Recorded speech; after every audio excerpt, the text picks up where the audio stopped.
Bon, bonjour à tous. Je crois qu'on se connaît, mais pour d'autres raisons que cet après-midi. Alors, moi je suis directeur à la Fondation John Bost depuis 21 ans maintenant. 21 ans. Alors, je suis aujourd'hui... Oui, Marie-Vonne, ça avance. Hein. Je ne dis pas combien de temps je fais la retraite. Donc, je suis chargé de mission auprès du directeur général. Après un parcours de directeur d'établissement, donc j'étais à la Force sur le site historique, on va en reparler tout à l'heure, pendant 10 ans. Et puis, dans ce mouvement d'évolution de la Fondation, je suis parti en région parisienne, dans le Val d'Oise, dans le nord-ouest de Paris, dans le cadre d'une fusion avec une autre structure, et j'étais chargé d'ancrer cette nouvelle structure à la Fondation.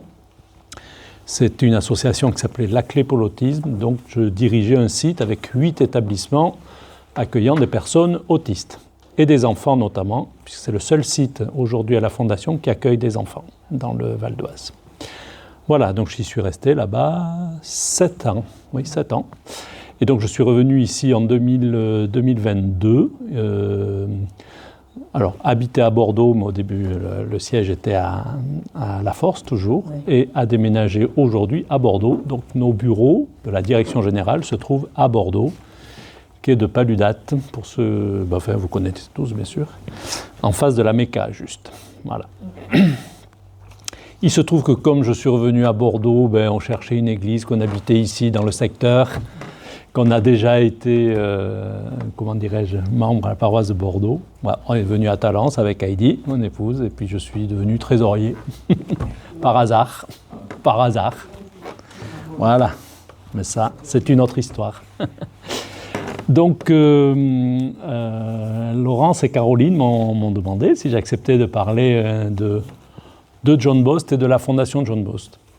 On va parler un peu d'Eugénie aussi, pour ceux qui connaissent, l'épouse de John Bost, parce que sans elle, je pense que la Fondation n'aurait pas existé. En tout cas, elle n'aurait pas été ce qu'elle a été à la mort de John Bost et ce qu'elle est aujourd'hui. Tout le monde m'entend bien ? Oui, parlez un tout petit peu plus fort. Très bien. Alors, donc il a fallu trouver un titre pour l'exposé de cet après-midi. Donc on a, voilà, John Bost, un visionnaire, parce qu'à l'époque, ce qu'il a fait quand même était assez extraordinaire, au 19e. Un visionnaire à l'héritage bien vivant aujourd'hui, puisque quand même, on est dans la suite de ce qu'il a fait et on essaie de marcher dans ses pas. Et par contre, on est confronté aux défis d'aujourd'hui qui ne sont pas simples, comme tout le monde le sait.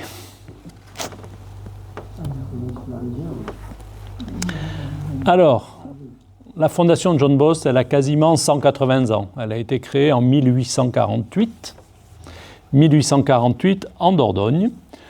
Je vais dérouler, après je vais vous expliquer au fur et à mesure de la conférence.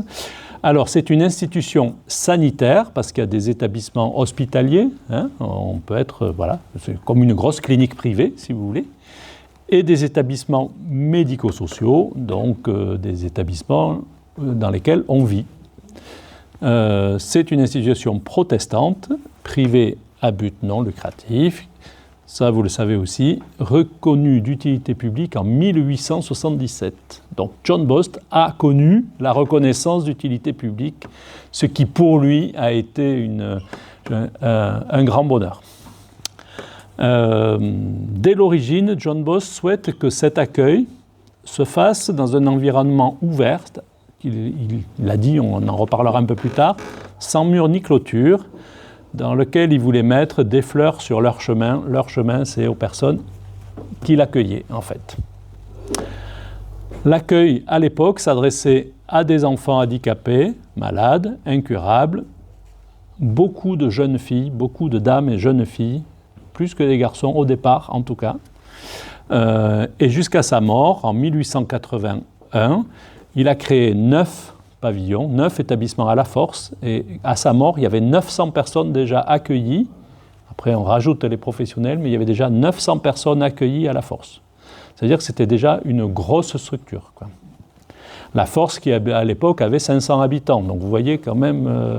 puisque je rappelle que la force, c'est le village, ce n'est pas le nom de la structure. Hein.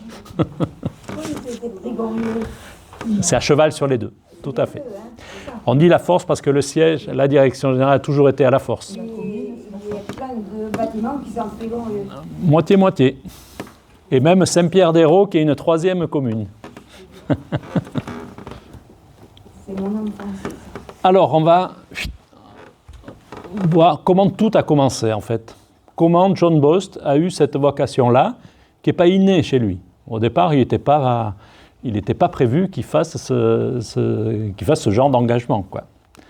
Donc, Jean-Antoine, parce que John n'est pas anglais, n'est pas américain, il est bien français, même s'il est né en Suisse, il s'appelait Jean-Antoine. Bost est né en 1817. Alors, ceux qui connaissent l'histoire du protestantisme, c'est le fils de Ami Bost, qui est une des figures du Réveil. Je ne sais pas si vous connaissiez Ami. Bon. Du Réveil protestant à Genève, donc en Suisse. Au départ, il reçoit... Alors, c'est pas qu'il n'était pas doué pour les études, mais il ne pouvait pas physiquement, il ne pouvait pas supporter faire des études. Donc, il a eu une formation de relieur au début, un métier manuel que ses parents jugeaient adapté à sa mauvaise santé. Il a toujours été malade, John Bost. Mais lui, ça ne lui plaisait pas. Et il se trouvait qu'en même temps, il prenait des cours de piano, comme beaucoup d'enfants protestants à l'époque. Et en fait, on s'est aperçu qu'il avait beaucoup de dons pour le piano et il voulait en faire son métier. Et donc, en 1839, il avait 22 ans. Il reçoit notamment beaucoup de leçons de la part de Franz Liszt. Et Franz Liszt était à Genève, il est parti à Paris, et du coup, John Bost a suivi Franz Liszt à Paris. Et il était prévu qu'il fasse une carrière de virtuose. Ce qui lui a servi d'ailleurs après, parce qu'il a fait beaucoup de concerts dans toute l'Europe pour financer la fondation. Pour financer, ça ne s'appelait pas la fondation, ça s'appelait les asiles de la force à l'époque. Puisqu'il fallait trouver des sous. Donc ça lui a servi. Donc je l'ai dit, John Bost arrive en 1939 à Paris et il est recommandé auprès du pasteur Louis Meyer. Je ne sais pas si c'est un nom qui vous dit quelque chose sur Paris. Donc c'est Louis Meyer a créé la Société des Amis des Pauvres, en fait, qui après a donné beaucoup de choses, mais c'était donc une société, ça a été une association après, très vite, qui s'est occupée des personnes le nécessitant sur Paris, quoi. Et donc, il a été très marqué par ce passage-là, parce que il faisait ses études de piano, il faisait des concerts, et puis le soir, il allait aider le pasteur Meyer, et ils étaient tout un tas de jeunes gens comme ça, de la société protestante, à aider, à donner un coup de main, et a vraiment été touché par ces personnes qui vivaient dans la rue, qui vivaient dans des conditions complètement indignes. C'est beaucoup de jeunes dames et de jeunes filles abandonnées. Toutes les images de Paris du début du 19e que l'on voit dans les films, etc. Finalement. Et donc, en fait, en 1841, à peu près, il décide d'arrêter sa carrière d'artiste et pour se mettre au service de Dieu. Donc, en fait, il voulait être pasteur. Alors en 1843, il va sur Montauban, où il commence des études de théologie et qui n'a pas pu finir en fait. Il n'a pas pu les finir parce que, comme je vous ai dit tout à l'heure, souffrant de... Alors, on ne sait pas trop quoi aujourd'hui en fait. Est-ce que ce sont des migraines? Est-ce que c'était une personne qui était... qui était bipolaire, avec des passages de grande dépression et de grands moments, d'exaltation et tout ça. On ne sait pas. On sait quand même que durant toute la carrière, même avec son épouse et tout ça, lui a été empêché. Il a beaucoup été soit en cure, soit est resté à la maison enfermé dans sa chambre pendant des semaines et des semaines. Et voilà. Il avait vraiment une santé très, très, très instable, quoi. Voilà. Et psychique. Oui, c'est ça. il termine pas ses études et puis, il part en Irlande. Et alors, on l'appelle John, c'est pas de l'Irlande, mais c'était quand il était jeune enfant, ses parents sont partis s'installer à Londres. Et Jean, en fait, c'est en anglais Jean, c'est un prénom de femme ou de fille. Et donc c'est pour ça qu'ils l'ont appelé John. Et il a toujours gardé ce nom-là. C'est juste une petite anecdote.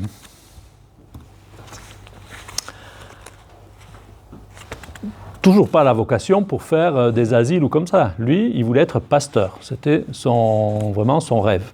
Donc il n'a pas fait ses études, mais tant pis, il a quand même été consacré pasteur. C'est son père avec plusieurs pasteurs qui l'ont consacré à Orléans en 1844. Et en fait, alors là aussi, il y a une histoire un peu rocambolesque sur la Force. Je ne sais pas si vous la connaissez. Donc il y a un pasteur qui devait être nommé, c'est un pasteur de l'Église réformée, de l'Église nationale, qui était nommé notamment par le préfet et par les pouvoirs publics. C'était comme ça que ça se passait à l'époque. Et la communauté de la Force a refusé ce pasteur. Il ne voulait pas. C'est quelqu'un qui ne voulait pas avoir, vous savez. Mais il n'avait pas le choix. C'est un peu comme aujourd'hui. Oh, pardon, Andreas. Les communautés, on nous les présente et on ne nous donne pas le choix de plusieurs pasteurs. C'est comme ça que ça se passe, etc. Comment il n'y a même plus de pasteurs? Alors on est obligé d'attendre qu'il y en ait un qui arrive. C'est ça. Bon, donc cette communauté à la Force a dit non, on n'en veut pas. Elle a dit mais vous n'en aurez pas d'autres. Et du coup, ils en ont fait venir un. Et c'est comme ça qu'a été créée l'Église évangélique libre de la Force à l'époque. Voilà. Donc il y avait 2 pasteurs à la Force, dans un village de 500 habitants à l'époque, je me rappelle. Voilà. Mais alors au départ, bien sûr, il n'y avait pas de temple, il n'y avait pas de presbytère, rien. Donc il allait,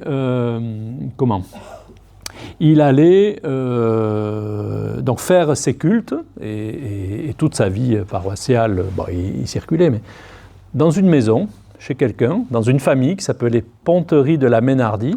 Retenez ce nom. Alors pour ceux qui connaissent le site aujourd'hui, il reste la ferme de Ménard. Ça vient de là, hein, ou la Ponterie, qui est une maison qui est à côté du temple de la Fondation. Voilà. Donc, il allait dans la famille Ponterie de la Ménardie il y faisait les cultes, etc., etc. Et il se trouve qu'en même temps, il était précepteur des enfants de cette famille. Donc, il y avait des jeunes enfants, il était précepteur, puisque très doué, même s'il n'avait pas fait d'études, il devait les avoir faites à la maison comme ça, très doué pour les maths, pour le français, pour les langues. Bon. C'était quelqu'un de particulièrement brillant, qui n'a pas fait d'études, mais qui était particulièrement brillant intellectuellement. Donc, en 1846, le premier temple, alors, je ne sais pas s'il y en a qui connaissent cette photo, c'est le pavillon de la famille évangélique, ça s'appelle. Au départ, le premier bâtiment, c'est le bâtiment de droite, là. Vous voyez, on voit, il y a encore des fenêtres en cintre. Voilà. C'était le premier temple qui était là, construit par les paroissiens. Construit par les paroissiens. Voilà. Et donc, il y avait le temple, et M. Ponterie a dit, bon, ça suffit de loger le pasteur chez nous, on va lui construire aussi un presbytère. Donc, il a eu le presbytère, il s'est installé au presbytère. Et un jour, 1 an après à peu près, un inconnu dépose chez lui, alors, excusez-moi pour les termes, mais c'était les termes de l'époque, hein, une idiote. Une jeune fille, mais vraiment complètement déformée, très chétive, très craintive, qui criait tout le temps, etc., etc. Voilà. Et il ne l'a pas mise à la porte, hein, voilà. Et puis ça s'est su. Et un jour, il y en a une deuxième qui est arrivée, et une troisième, jusqu'à 6. Dans son logement, il avait 6 jeunes filles, c'était que des jeunes filles. Voilà. Et alors, même s'il avait une dame de compagnie, ou une servante, etc., je ne sais pas comment on disait à l'époque, vous comprenez bien qu'il ne pouvait pas s'en occuper. Et donc, il a demandé la communauté à accepter de construire le reste du bâtiment, vous voyez, la suite. Et ça a donné le pavillon, ce qu'on appelle aujourd'hui la famille évangélique, le pavillon de la famille. Il est au milieu du village, c'est le premier qui a été construit. Et là, il a commencé son œuvre, quoi. Hein. Et donc, c'est en 1848 qu'a ouvert ce premier pavillon à la Force, quoi. Voilà. Et du coup, même jeune pasteur, parce qu'il faisait les deux, pasteur de la communauté, je vous rappelle, et ça. Et il a commencé à répondre aux sollicitations, notamment du monde protestant. Ça a eu une incidence pour la suite, je vais vous dire. Mais donc, petit à petit, de toute la France, ça c'est su, dans toute la France protestante, des jeunes ou protestants, ou en tout cas que des familles protestantes connaissaient, ont été envoyés à la force. Mais pas que des jeunes. Vous avez aussi beaucoup de dames au départ, qui étaient isolées, abandonnées, sans rien, parce qu'à l'époque, il n'y avait pas de RSA, il n'y avait pas de chômage, il n'y avait rien qui existait de tous ces dispositifs-là. Et donc, il les accueillait, et du coup, c'était ce qu'il appelait les aides, puis après les dames, et les dames, en fait, c'était les monitrices, c'était les premières monitrices, c'était les premières dames qui s'occupaient de ces enfants, handicapés. Alors, on disait idiotes, crétines, qui avaient le grand mal, ça c'était les épileptiques. Après ils ont appelé épileptiques parce qu'il y a eu aussi des recherches. D'accord ? Alors les principes appliqués par John Bost à l'époque sont vraiment novateurs, tournés vers l'attention à l'autre et vers l'éducation. Alors l'éducation c'était la Bible, c'était les cantiques, c'était les travaux des champs.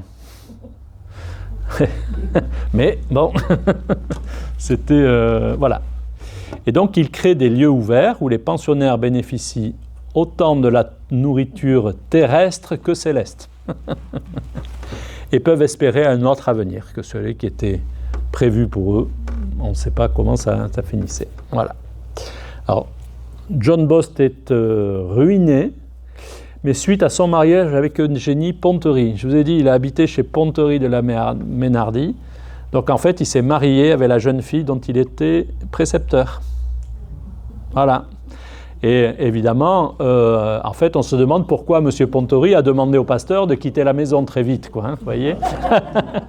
Voilà. Mais en fait, ça, c'est 17 ans après. Hein, voilà. De quoi ? Comment ? 1861. Ah, 1800, pas 1900. Non, 1800. Ah oui, c'est une coquille. Pardon, excusez-moi. 1861, effectivement. Non, mais pour dire que de 1848, où il a commencé, enfin, la construction, 1846, on va dire, à 1861, il s'est débrouillé avec ses propres deniers. C'est pour ça qu'il a fait tous ses concerts en Europe pour avoir des sous et tout ça. Là, c'est jackpot, se marier avec l'héritière du coin. Parce qu'en fait, c'est donc la châtelaine, grosse fortune, ils y ont tout englouti quand même, mais bon, grosse fortune qui lui a permis de continuer son œuvre, quoi. Voilà, une famille protestante, et voilà. Et donc, en fait, il s'est marié l'année du décès du père. Sur son lit de mort, le papa a dit « Ok, vous pouvez vous marier ». C'est ça. Voilà. Et donc, entre 1848 et 1881, où il est mort, il a construit 9, ce qu'on appelait asiles à l'époque, 9 asiles à la force.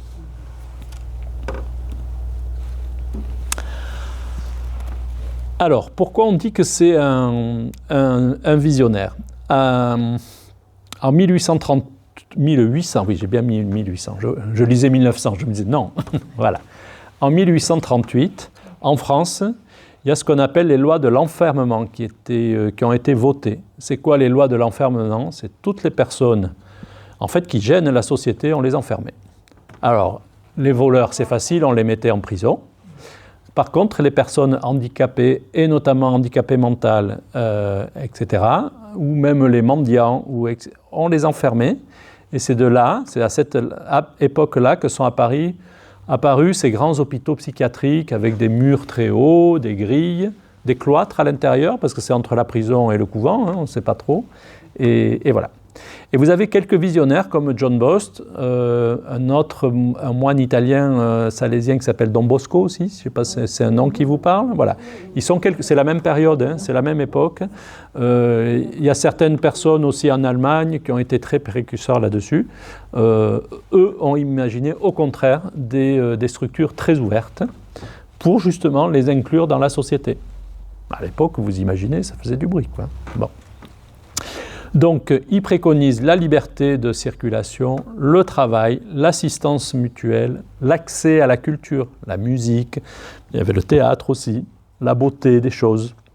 C'est pour ça que les lieux, ceux qui ont été sur le site de La Force notamment, c'est un site magnifique, mais qui n'a pas beaucoup évolué. Bon, je pense qu'il y avait moins de fleurs et qu'il y avait plus de légumes dans les champs, mais, parce qu'il fallait, subvenir aux besoins de tout ce petit monde. Mais comment ? Les maisons de retraite aussi, cultiver les légumes. Voilà, c'est ça. Exactement.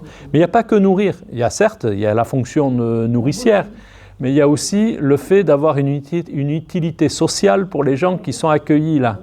Parce que vous vous rendez compte, quand on enlève notre utilité sociale, c'est quand même quelque chose qui est compliqué à supporter parfois. Voilà. Vous voyez ? Surtout pour des personnes qui ont 20, 25, 30 ans, 35 ans. Bon, voilà. Donc c'était pour ça. Quelques phrases célèbres de John Boss qu'il aurait dites, alors sûrement pas tout en même temps, mais bon, on les a retrouvées dans des sermons ou dans des discours. Bien sûr, la plus emblématique, ceux que tous repoussent, je les accueillerai au nom de mon maître. Donc son maître, évidemment, c'est Dieu de Jésus-Christ. Hein, voilà. Alors ça résonne aujourd'hui parce que ce sont des phrases, ce sont des affirmations que l'on appuie encore aujourd'hui. Nous sommes repérés comme accueillant des situations extrêmement complexes, des personnes très très très lourdement handicapées, très déficitaires, etc. Mais l'accompagnement aujourd'hui est éminemment compliqué, quoi. On en parlera un petit peu plus tard sur les enjeux. Sans mur ni clôture, donc ils voulaient des structures totalement ouvertes. Alors certes, il y a parfois des parcs un peu sécurisés pour que les maîtres ne se mettent pas en danger, les personnes ne se mettent pas en danger, etc. Mais voilà. Et je mettrai des fleurs sur leur chemin. Bon, c'est aussi une métaphore, il n'y avait pas des fleurs partout, il y en avait beaucoup, mais c'était en tout cas l'accès au beau, ça voulait dire, même pour ces personnes qui n'avaient jamais l'accès au beau, voilà. Et tout cela, ça les apaisait.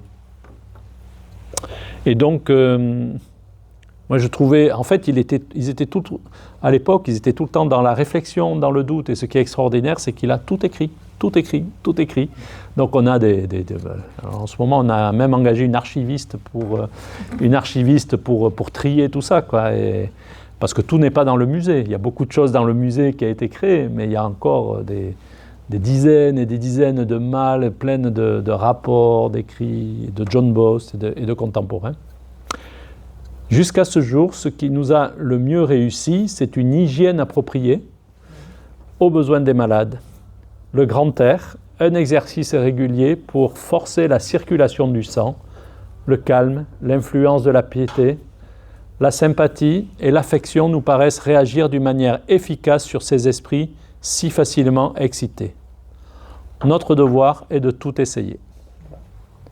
Pourquoi on dit que c'est novateur ? Parce qu'aujourd'hui, on en est encore là.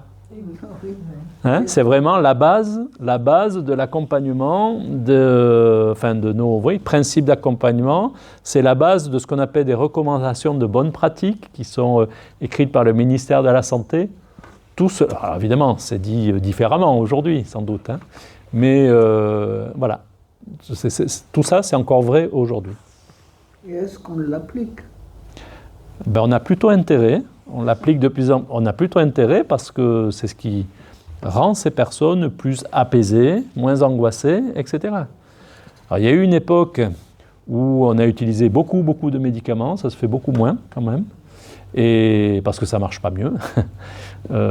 Et puis voilà, oui, on essaie. Alors ce n'est pas efficace sur tout le monde, c'est certes, il y a encore des personnes qui sont, pour qui on a beaucoup de mal, mais...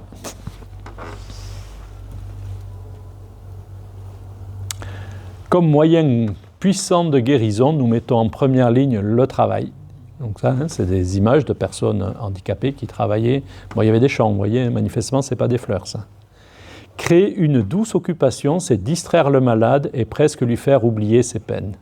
Bon, voilà, c'était... Toutes les idées contenues donc dans ces affirmations se retrouvent aujourd'hui dans les guides et recommandations de bonnes pratiques en France pour l'accompagnement des personnes handicapées. Alors on ne dit pas c'est John Boss qui y a, hein, parce qu'ils n'étaient pas seuls d'abord, et puis c'est toute l'expérience accumulée depuis. Mais ça veut dire quand même au 19e, il était en capacité déjà de repérer que toutes ces choses-là faisaient du bien. Et ça, c'est important.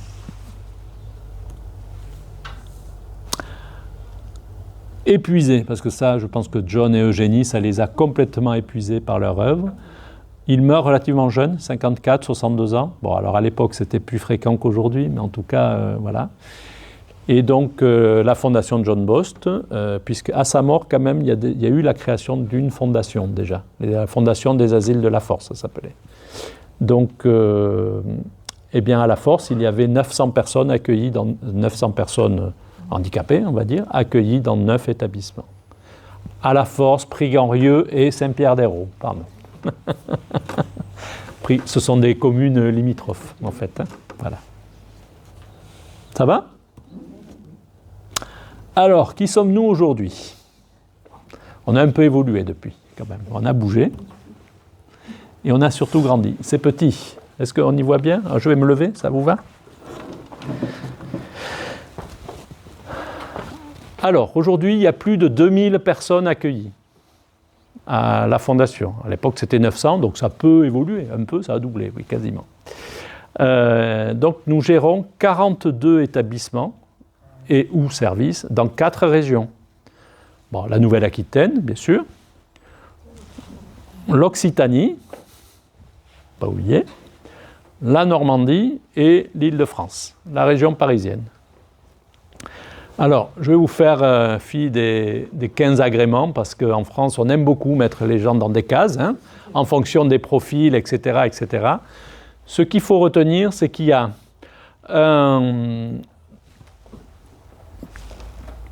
Oui. Ah. C'est quoi ? Ça marche ? Ah oui, ça marche.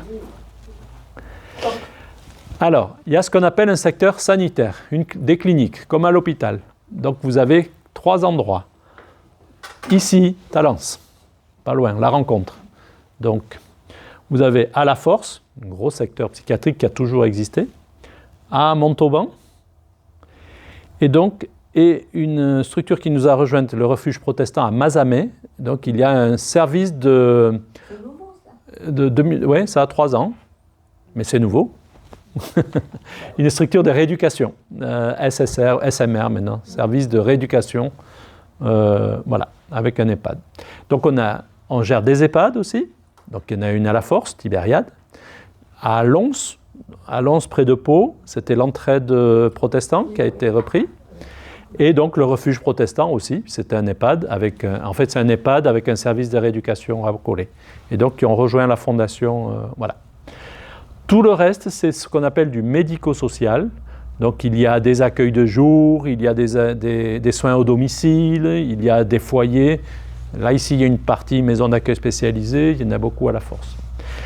Le secteur médico-social à la Fondation est assez récent. Ça date à peu près des années 1980-90. Jusqu'en 1980, c'était un gros hôpital, La Force. C'était que des activités hospitalières, sanitaires. D'accord ? Et je vous ai dit tout à l'heure,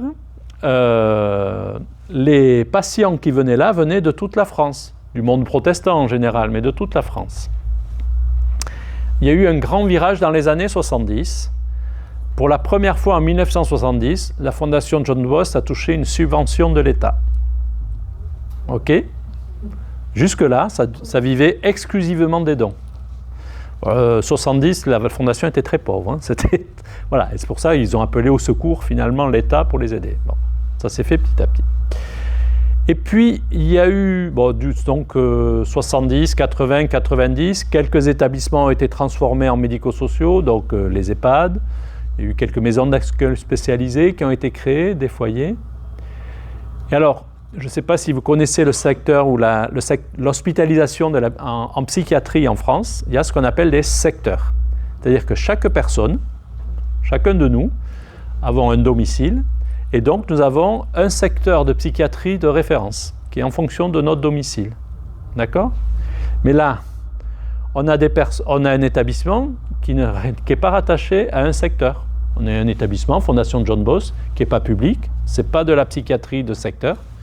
Et on a des gens qui viennent de toute la France.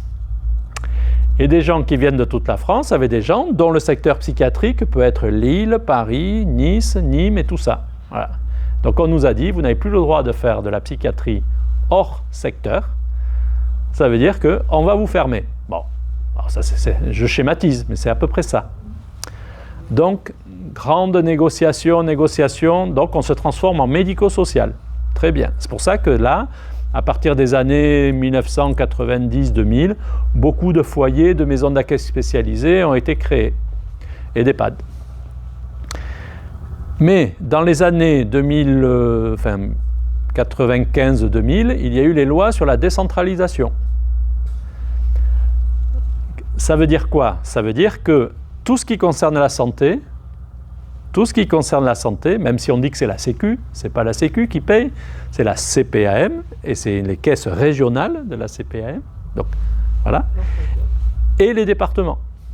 Je ne sais pas si vous avez des proches qui sont en EHPAD ou etc. On paye au département l'hébergement, on paye à l'ARS, qui n'est pas le département mais la région, les frais de soins, vous voyez ce que je veux dire, etc.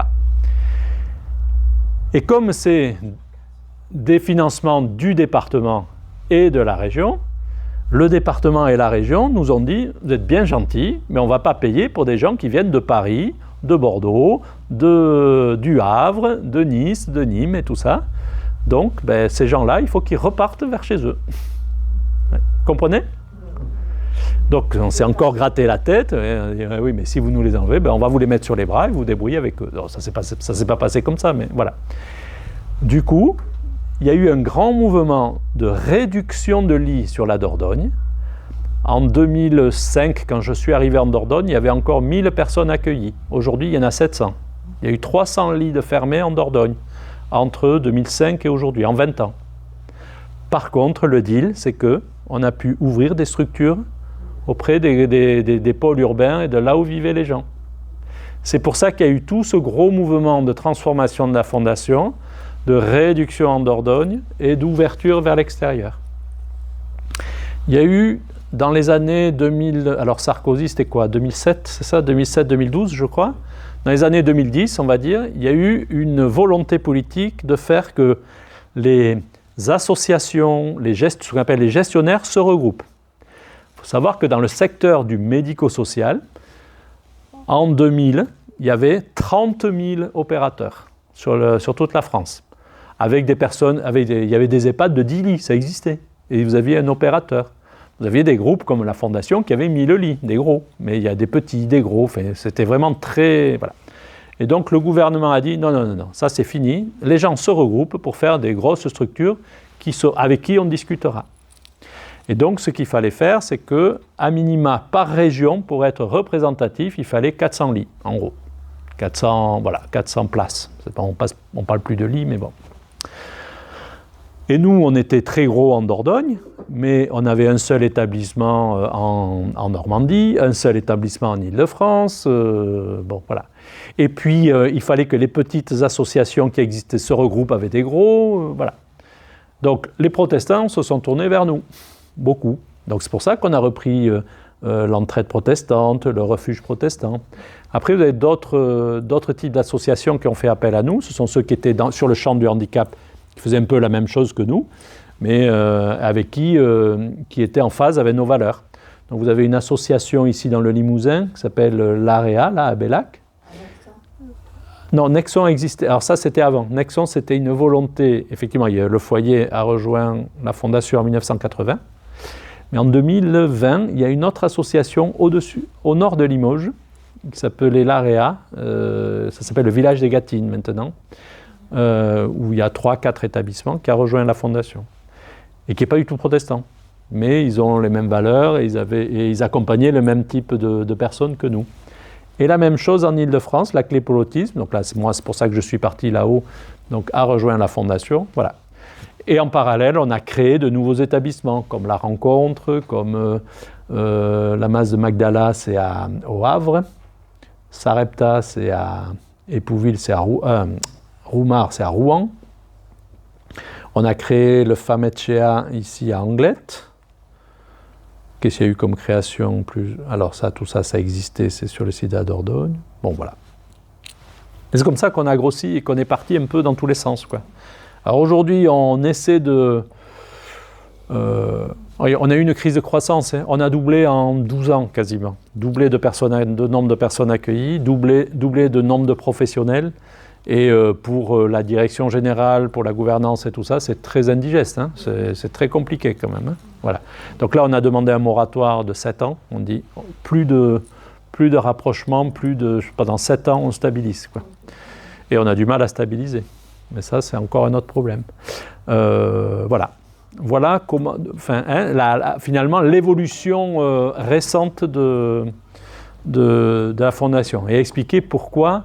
Et alors ça a été très compliqué socialement en Dordogne, qui eux se sont dit c'est bon, la Fondation c'est fini, enfin ici ça va fermer, maintenant il n'y en a plus que pour les grandes villes, etc., pour les sites extérieurs.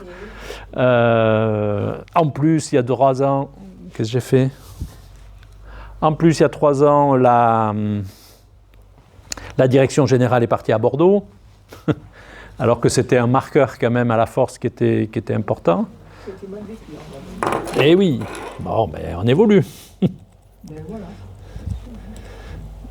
Excusez-moi, il faut que je remette tout.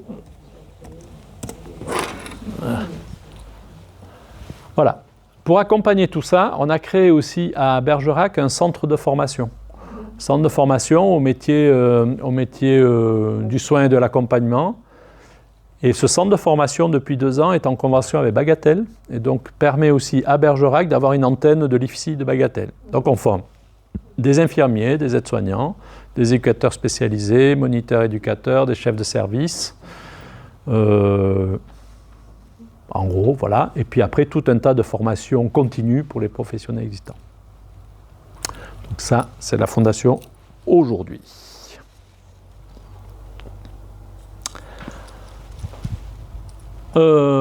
Alors, quels sont les profils des personnes qu'on accompagne ? Donc, je vous ai dit, 2000 personnes, des enfants. Alors, jusqu'en 1970, il y a des enfants qui étaient accueillis à la force.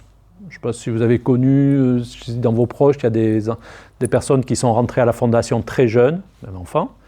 Du coup, on se retrouve aujourd'hui avec des résidents encore qui sont là-bas, qui ont 90 ans passés, qui sont rentrés à l'âge de 3 ans. Vous voyez, il y en a qui sont depuis plus de 80 ans à la Fondation.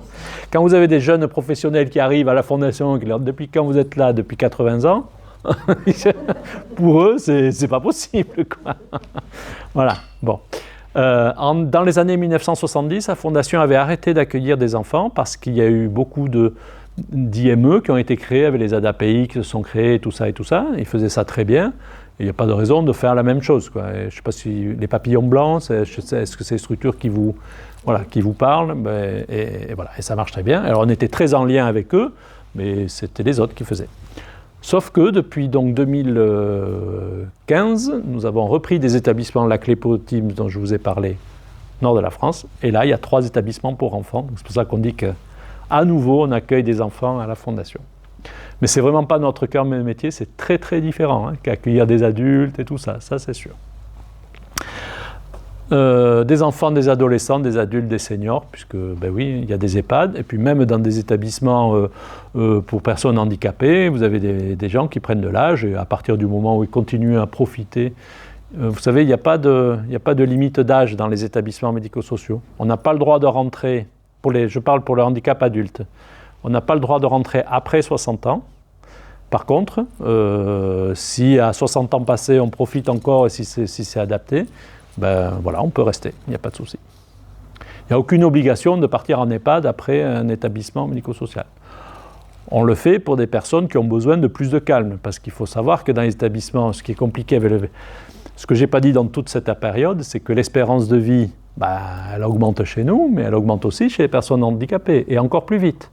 Parce que dans les années 70, l'espérance de vie, c'était entre 40 et 50 ans chez les personnes handicapées. Voilà. Aujourd'hui, on dépasse les 70 ans. Et du coup, le vieillissement dans les structures et dans les foyers, voilà, c'est une réelle question. Mais vous avez des personnes à 70 ans qui sont bien alertes et tout ça, qui profitent du foyer. Mais vous avez les nouvelles entrées, c'est souvent des jeunes adultes qui ont 20 ans, 25 ans. Donc la cohabitation dans les foyers n'est pas simple aujourd'hui. Ça fait partie des enjeux et des contraintes. Donc il y a une partie des personnes handicapées aujourd'hui qui vont vers les EHPAD. Les EHPAD de la Fondation, nous on accepte de fusionner avec des associations qui ont des EHPAD, sous condition que on accueille des personnes handicapées dans les EHPAD. Parce qu'il n'y a pas... Enfin, évidemment, par moment, c'est pas le même accompagnement, mais si on est formé, etc., c'est pas beaucoup plus compliqué que des personnes dans des unités fermées, type Alzheimer ou comme ça, quoi. Voilà. Donc on peut le faire. Alors,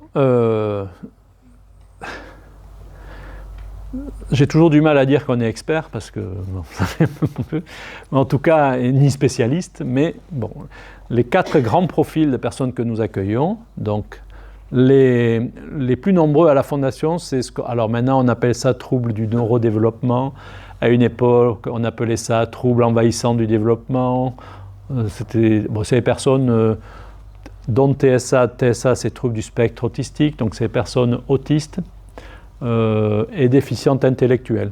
Voilà. Dans ce secteur-là, il y a une chose qui est très présente à la Fondation, c'est qu'on accueille des personnes avec un gros déficit intellectuel ou un gros retard mental.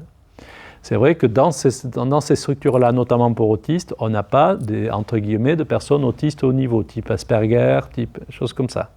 Voilà. Et les faire venir dans nos structures, ça les mettrait en difficulté, en angoisse majeure. C'est pour ça qu'on refuse de les accueillir dans ces structures-là.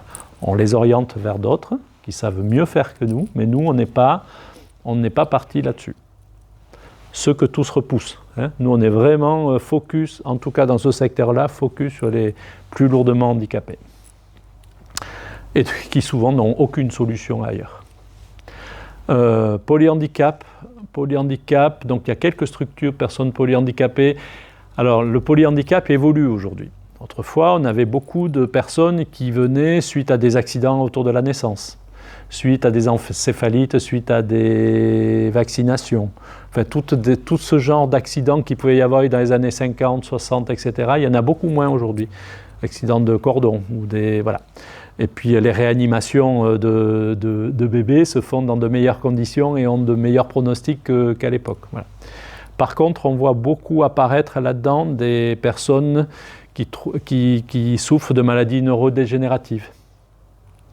Voilà. Alors là, aujourd'hui, il y a de grandes recherches pour savoir est-ce que c'est lié à l'environnement, est-ce que c'est ceci, est-ce qu'il y en a plus, est-ce que c'est parce qu'on les diagnostique aujourd'hui, est-ce que c'est parce qu'elles mouraient plus vite avant, on n'en sait rien. Mais là, voilà.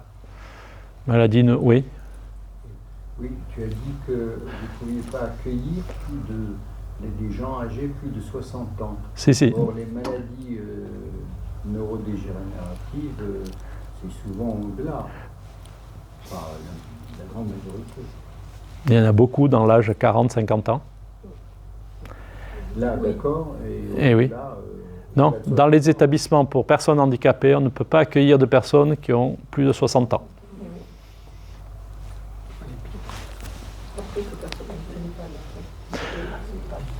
Après une troisième, j'allais dire une troisième famille. Non, une troisième, oui, je sais. Voilà. On appelle ça des profils, c'est pas beaucoup mieux. Hein, mais bon. Donc les troubles psychiques de l'âge adulte, c'est donc handicap psychique, donc schizophrénie, psychose, des choses comme ça. Donc voilà.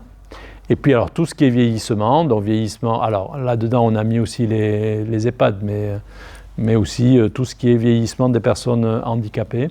Et nous avons deux établissements, oui, mais 3, pardon, de gérontopsychiatrie à la Force aussi. Voilà. Donc, voilà. Bon, après, il y a la répartition, mais ça va. Ça va ?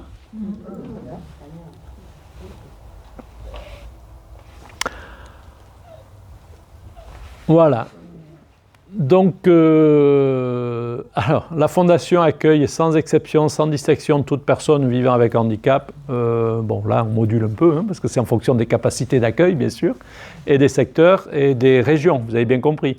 Parce qu'on ne fait pas tout partout, en fait. Autant à la Force, il y a beaucoup de spécialités, entre guillemets, et on accueille des personnes des quatre spécialités, ce qui n'est pas le cas dans des établissements isolés.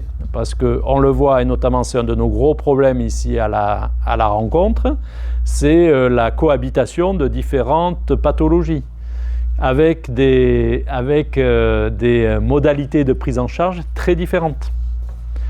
Des personnes qui sont autistes, c'est plutôt de l'hypostimulation. Les personnes handicap psy, c'est plutôt de la stimulation. Et si vous faites la même chose, si vous accueillez ces deux profils de population dans un même établissement, vous mettez tout le monde à mal. Et voilà. Et donc, voilà. C'est pour ça que là, par exemple, les 3 étages, pour celles qui... Je regarde Caroline, Micheline et Laurence, parce que c'est surtout vous qui y allez en tant que bénévole. C'est pour ça que c'est très cloisonné, les 3 étages, en fait. Parce que ce n'est pas du tout les mêmes accompagnements. Voilà.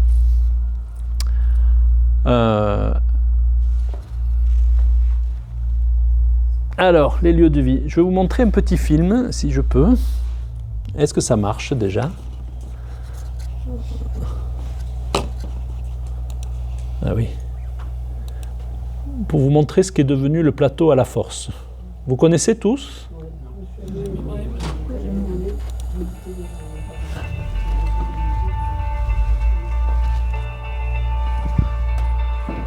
Alors ça, c'est un EHPAD. C'est pour montrer l'environnement. Vous voyez, c'est mélangé dans le village. Ça, c'est le village de la Force. Hein? Donc ça, c'est le... Je peux mettre sur... Voilà.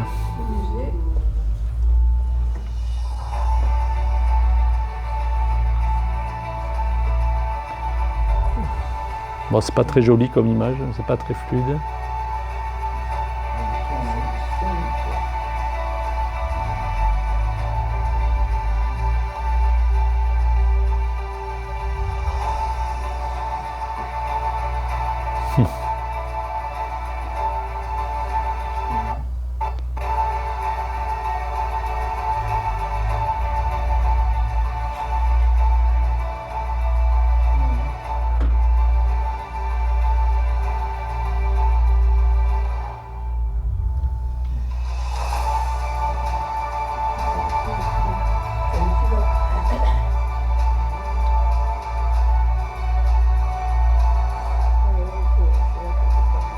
Alors ça, c'est tous des pavillons que John Boss avait construits déjà à l'époque. Pas ça.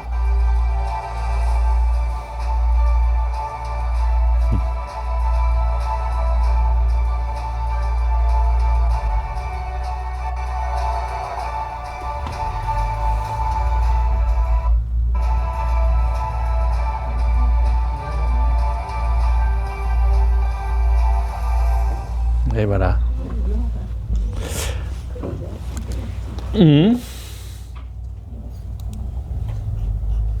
Alors.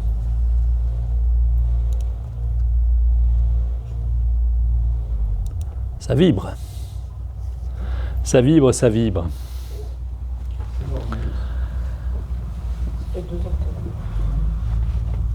Alors, donc vous avez vu ce site à la Force, donc il y a une quinzaine d'établissements qui sont répartis un petit peu, alors sur 3 communes. Mais voilà, c'est mélangé, on rentre dans le village, on sort, il y a pas de il y a des petits panneaux qui indiquent qu'on est à la fondation, mais il n'y a pas de barrière, tout est ouvert. Tout est ouvert et voilà. Alors, à la Force, il y a 1200 salariés. C'est le premier employeur du département de Dordogne. À une époque, il y avait 1500 salariés à la Force. Je vous ai dit qu'on a réduit l'activité, mais on a réduit aussi le nombre de professionnels. Et donc là, aujourd'hui, il y a tout un... Donc, le président du conseil départemental et le préfet nous ont mis la pression. On dit c'est bien d'enlever des emplois, mais il va falloir en remettre d'autres, quoi. Vous voyez ce que je veux dire? Ben oui, c'était voilà. Donc là, on est en plein de. Il y a tout un plan de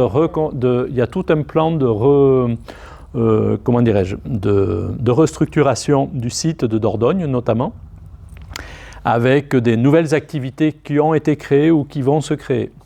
Donc là, il y a un nouveau centre de santé qui a ouvert il y a 2 ans, un centre de santé qu'on a ouvert à la population environnante, avec une consultation gynéco, une consultation dentaire, une consultation dermato, médecine générale, psychiatrie.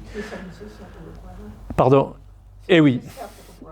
Voilà, donc c'est un centre de santé spécialisé, comme vous avez à Bagatelle ici pour des personnes en situation de handicap, mais aussi on l'a ouvert à la population et on s'est aperçu que l'état de santé de la population alentour, notamment sur certaines spécialités, gynéco pour les femmes de plus de 50 ans, après les grossesses, il y en a beaucoup qui se font, et puis Elles ne peuvent pas. Je veux dire, ou alors, oui, il faut venir à Bordeaux, effectivement. Bon, voilà. Donc, on développe des activités comme ça. On réfléchit là pour développer un centre de vacances adapté pour des familles et des personnes en situation de handicap ou des personnes handicapées seules, hein, comme elles ont envie. Voilà, on essaie de réfléchir à de nouvelles activités, mais ce n'est pas évident. Voilà. Donc ce sont des lieux de vie. Alors il y a une constante à la Fondation aussi, c'est la présence de la fête. Alors, il n'y a pas que la fête du mois de juin, certes, il y a la fête du mois de juin, mais vous connaissez tous la fête du mois de juin, c'est un gros rassemblement qui est organisé tous les ans pendant un week-end à la Fondation. C'est bientôt, c'est le premier week-end de juin, qui rassemble entre 3 et 4 000 personnes à peu près, et qui est ouvert à l'ensemble des familles, des résidents, des professionnels, des proches de la Fondation. Voilà. Mais il n'y a pas que ça, on fait la fête aussi assez souvent dans les établissements. Pourquoi ? Parce que pour nous, la fête, c'est le lien social. Bon, on l'a bien compris ici dans la paroisse de Talence, hein, dans l'église de Talence, mais c'est pareil. Je veux dire, c'est ces personnes-là qui habitent en permanence dans leur structure, si on ne leur procure pas, si on ne leur propose pas des moments de fête, ils n'en font pas. Ils ne vont pas aller faire la fête eux-mêmes tout seuls. Voilà, c'est ça. Donc c'est vraiment dans l'ADN. Il y a une autre chose, c'est toute la dimension spirituelle. J'en ai pas beaucoup parlé jusque-là. C'est un des marqueurs forts de la Fondation John Bost. On assume notre rattachement au protestantisme en France. C'est une des œuvres protestantes qui est membre à part entière de la Fédération protestante de France, avec l'Armée du Salut. Donc aujourd'hui, nous avons quatre pasteurs, plus le directeur général qui est dans les statuts, c'est toujours un pasteur. C'est pour ça que c'est M. de Clermont, c'était M. de Galtier avant, ça a été M. Trottmann avant, M. Rouveran avant. Voilà. C'est toujours un pasteur qui est directeur général de la Fondation John Bost. C'est important pour nous parce qu'on pense que ça amène de bonnes choses aux personnes que l'on accueille. On le revendique, il faut savoir que dans le monde protestant, on est un des derniers. C'est très compliqué parce que, vous voyez, on est des établissements qui sont financés, j'en ai pas parlé, financés par les deniers publics, par la sécurité sociale, par les départements, et eux, ils n'ont pas vocation à financer des structures, comment dirais-je, des structures ecclésiales ou je ne sais pas quoi, voilà. Donc il faut... Pardon ? Et notamment à rémunérer les pasteurs. Sauf un. Je vous ai dit tout à l'heure, on a un hôpital psychiatrique. Il faut savoir que les aumôniers, dans les hôpitaux, à l'armée, dans les lycées, ils sont financés par les pouvoirs publics. Voilà. Donc on a un pasteur qui est financé par les pouvoirs publics, c'est l'aumônier qui est rattaché en Dordogne. Tous les autres, ce sont les fonds propres à la Fondation. Ce que je veux dire, c'est que nous, on a pris le parti de militer et d'expliquer ce que l'on fait. À chaque fois qu'on construit une nouvelle structure, etc., dans un département, ou qu'on a une inauguration et tout ça, on écrit au préfet, on écrit au directeur général de l'ARS, on écrit au président du département, pour dire que certes, nous sommes une institution protestante, mais nous signons partout aussi les chartes de laïcité. Parce que c'est ça qui les intéresse en fait. Est-ce que nous, on respecte la loi sur la laïcité ? Voilà. Donc on propose un accompagnement spirituel aux résidents et l'entourage, parfois aux familles, puisqu'on a un pasteur qui est, donc c'est Isabelle Bousquet, hein, qui elle a été recrutée pour pouvoir faire un accompagnement spirituel des familles ou des personnes à qui on a dit non, on ne peut pas vous admettre. Donc elle, une partie de son job, c'est de mettre en lien ces familles-là avec les communautés locales, etc. Voilà. Sur l'accompagnement spirituel, bon, j'ai amené des plaquettes, mais bon, vous reconnaîtrez Isabelle, hein, que vous connaissez tous, mais etc. Vous n'hésiterez pas. Donc il y a des moments d'animation spirituelle qui sont organisés dans les établissements. Bien sûr, il y a un moment de culte, il y a un culte tous les dimanches à la Force, dans le temple de la Force, enfin de la Fondation, pardon. La Fondation qui n'est pas une paroisse. La Fondation est membre de la Fédération protestante de France, mais n'est pas membre de l'Église protestante unie. Je veux dire, elle, c'est pas, vous voyez, c'est pas, voilà, ce n'est pas une paroisse en tant que telle. Voilà. Donc la paroisse de Bergerac, c'est Bergerac. Enfin, c'est Bergerac-la-Force d'ailleurs. Il y a aussi un temple à la Force dans le village. Exactement. Qu'est-ce qui nous permet de financer et les fêtes et tout ce qui est l'animation spirituelle et tout ça? C'est les dons et les legs, bien sûr. Hein. Alors, il faut savoir que la Fondation n'a jamais fait un appel aux dons publics, etc. Jamais vous n'aurez... Alors, certes, on met un encart dans des brochures de temps en temps, etc. Mais voilà. Le budget à peu près de la Fondation, c'est 200 millions d'euros par an. Et sur les 200 millions d'euros, à peu près, ça dépend des années, mais il y a autour de entre 20 et 30 millions de dons en ce moment par an, ce qui est conséquent, ce qui nous permet de faire beaucoup de choses. Voilà, en dehors. Beaucoup plus que ce qui est prévu par que ce qui est prévu et que ce que peut nous financer, les pouvoirs publics. Exactement. Voilà. Quoi vous dire d'autre? Rien. Ah oui. Depuis il y a un fonds de dotation qui finance des activités de recherche de la Fondation aussi. Donc, ce n'est pas la Fondation John Boss directement, on a créé ce qu'on appelle une fondation individualisée. Alors, le droit des fondations, c'est un peu compliqué. Ce n'est pas une association loi de 1920, hein, c'est une fondation. Et une fondation a le droit d'abriter d'autres fondations qui sont autonomes, quoi. Voilà. Et donc, on fait des actions de recherche. Voilà, c'est bon. Et ça, si on veut avancer et si on veut rester, je veux dire, parce que donc John Boss était vraiment quelqu'un d'innovateur, quoi, etc. Et en fait, si on veut s'adapter, si on veut toujours avancer, il faut toujours chercher, quoi. Et ça, c'est important, quoi. Hein? Voilà. Alors moi, je voudrais juste vous parler des... Bon, ça, on a vu, des enjeux d'aujourd'hui. Le musée, bon, il y a un musée. On peut visiter aussi en dehors de la fête. Exactement. Donc aujourd'hui, on doit innover, on doit se transformer. Le secteur de la santé, le secteur médico-social, le secteur... bouge de manière assez extraordinaire, quoi. Nous voulons rester fidèles à notre projet initial, notre projet humaniste. Et dans un contexte de complexification du handicap, de la pression, complexification de la société, tout simplement. Il n'y a pas que le handicap qui se complexifie, mais aussi la société.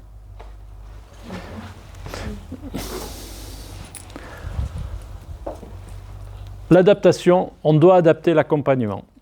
Aujourd'hui, peut-être que vous en avez entendu parler, toutes les politiques sociales sont tournées vers l'inclusion. On vous parle de l'inclusion, c'est un mot que vous avez entendu. Beaucoup de personnes en situation de handicap, qui le peuvent, et c'est plutôt heureux, habitent de plus en plus chez eux, dans ce qu'on appelle des logements inclusifs ou des logements partagés, des choses comme ça. Ce qui fait que nous, dans nos structures, nous accueillons celles qui sont le plus lourdement handicapées et de plus en plus complexes. Il faut savoir aussi que les hôpitaux psychiatriques ferment leurs lits. Il y a des fermetures de lits. Alors, il y en a qui avaient été programmées. Aujourd'hui, elles continuent à fermer les lits parce qu'il n'y a plus de psychiatres, de toute manière. Donc, voilà.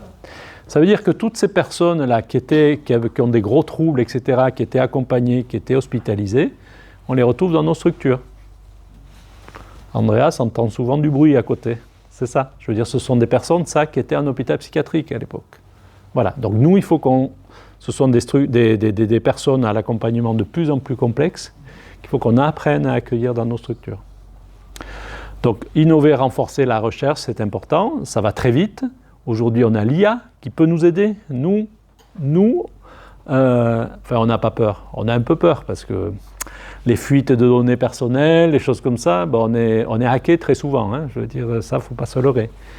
Mais par contre, en termes de technicité, d'aide à la communication, etc., ça donne des possibles assez extraordinaires, quoi. Donc nous, on veut y aller dans l'IA. On veut y aller. Voilà. Transformer les organisations.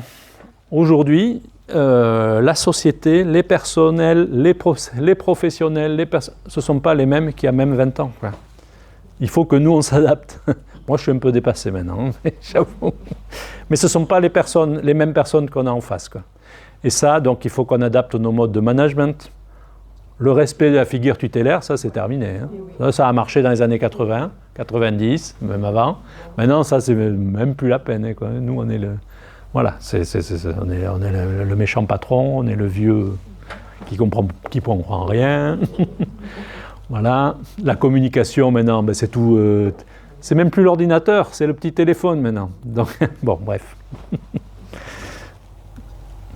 Mais sur une structure, même si on a toujours été à la pointe de l'innovation et tout ça, c'est éminemment compliqué. On est 2300 salariés maintenant.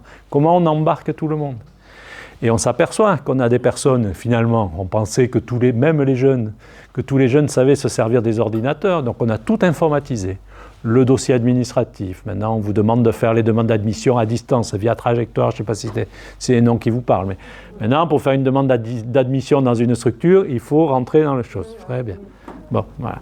Mais vous avez des personnes, même des jeunes, qui se servent très bien de leur téléphone, qui ne savent pas se servir d'un ordinateur, ou qui ne savent pas aller sur ce genre de logiciel. Or, nous, on a tout informatisé. Donc, vous avez des gens, ils ne font plus de transmission, ils ne savent pas y aller. Vous voyez? Enfin bon, voilà, c'est tout, il y a tout ça, quoi. Alors, nous, on a dans nos missions à la Fondation, on a une chose aussi à laquelle on va absolument participer. Et, enfin, vous l'avez bien compris ici, à Talence notamment, on essaie tous les ans de faire quelque chose, bon, voilà. C'est changer le regard sur le handicap, faire changer le regard de la société sur le handicap. C'est pour ça qu'on fait des événements, on est présent sur beaucoup d'événements. On fait les journées étoiles, les journées tu es un cadeau, on participe à ces mouvements-là parce que voilà, on veut participer à ce mouvement d'inclusion. L'engagement, mobiliser les ressources humaines et l'engagement. On a une politique aujourd'hui à nouveau, j'allais dire, parce que ça a beaucoup existé à la Fondation, mais ça s'est complètement perdu dans les années 2020, on va dire début de 2020.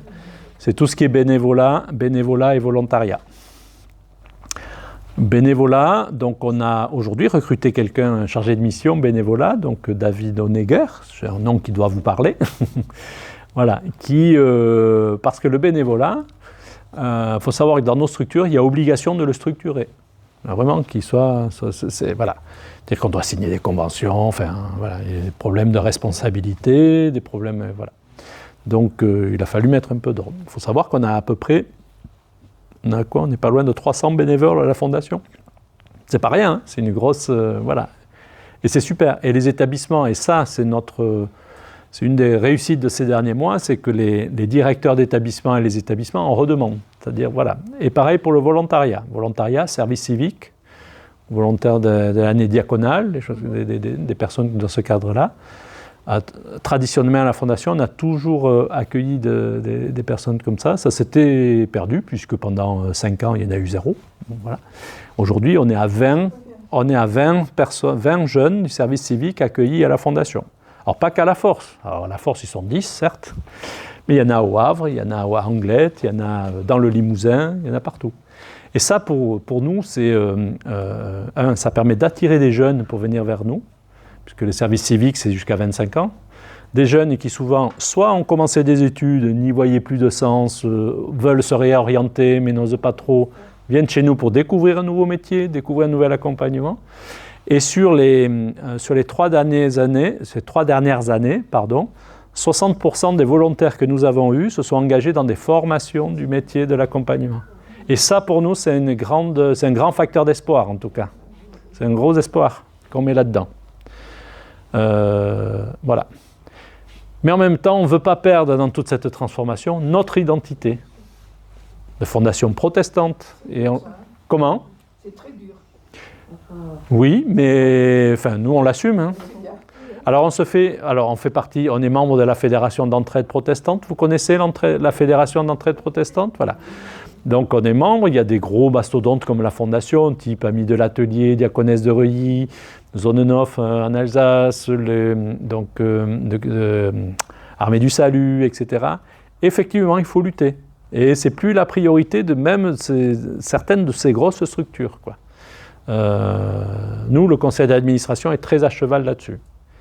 Et on signe, chaque professionnel qui rentre à la fondation John Bost signe un engagement que professionnellement, si le résident le demande, il doit assumer l'accompagnement de la personne, soit au culte, soit à l'animation spirituelle, soit etc. Comme il amènerait une personne chez le médecin. Et ça, il le signe. Donc on ne peut pas nous opposer, j'y crois pas, je ne fais pas. Bon, si c'était si simple, ce serait facile, mais on a dû en arriver là. C'est ça que ça veut dire. Mais c'est pas simple, quoi. Ça, c'est sûr. Voilà. Bon, ça, c'est un peu de la pub, ça.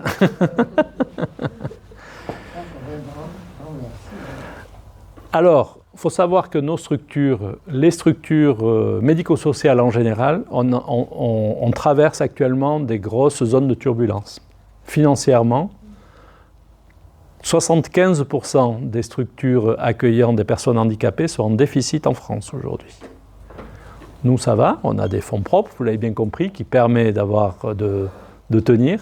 Vous avez des associations qui ferment, vous avez des structures qui ferment, ce qui ne s'est jamais vu dans notre... Il y en a qui ont toujours fermé pour des problèmes de maltraitance, de je ne sais pas quoi, de négligence et tout ça. Aujourd'hui, vous en avez qui ferment pour des problèmes économiques. Il y a des plans sociaux à la Croix-Rouge. Il y a des plans sociaux aux APF. Il y a des plans sociaux... Enfin, je veux dire, voilà, on est vraiment dans des zones très compliquées. Voilà, les relations avec les pouvoirs publics se raidissent beaucoup, quoi. Là, nous, on a une grande difficulté, on est dans la tourmente avec des établissements sanitaires, notamment. Par moment, avec les personnes que nous accueillons, nous devons parfois soit faire un peu d'isolement, de la contention, enfin bon, des choses comme ça.